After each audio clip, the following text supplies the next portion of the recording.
Secondary dysmenorrhea is a reproductive system disorder or infections in the reproductive glands, the tubes, the ovary, the cervix, the uterus. The pain typically begins earlier in the menstrual cycle and lasts longer than the common menstrual cramps. Usually there is no associated nausea, vomiting, fatigue, or diarrhea. And I come up with this great slides of what the secondary types are. The endometriosis. That's when some of the endometrial tissue actually is found outside the uterus. It can be in the pelvis. It could be in the intestines, in the intestinal walls. Okay?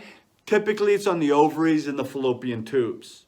Okay? These pieces of tissue bleed during the menstrual cycle, causing swelling, scarring, and subsequent pain. Endomyosis is when the uterus, the lining of, grows into the muscle of the uterus. That uterus is a muscle. So after a woman has a baby, that uterus just shrinks right on down. And that's what stops the bleeding. It just contracts on down. So this adenomyosis, the uterus becomes enlarged. And with that, the contractions during menstrual cycle, it's less effective and causes abnormal bleeding and pain from that. Okay? An IUD. IUD is a foreign body, an intrauterine device. And so that can, just by the device being in there, and some are copper and some have other hormones in there, they can be irritating to the uterine lining and cause prostaglandins and contractions and subsequent pain.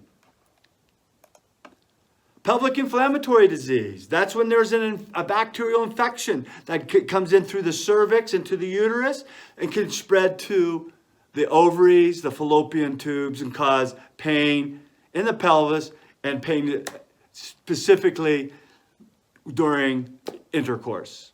Cervical stenosis. That's the narrowing of that cervix that goes down into, or from the cervix up into the uterus.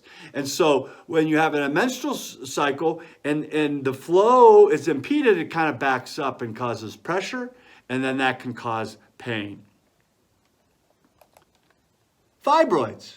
These are benign tumors, and you can see the picture. It illustrates it perfectly. And they can be that big, and they can be very large. And a lot of that's hormonally related. And these are growths on the inside, the outside, or in the walls of the uterus. And when the uterus contracts, these fibroids don't allow the contractions to be effective because they get in the way of that muscle. And they prevent that muscle to contract down to stop the bleeding.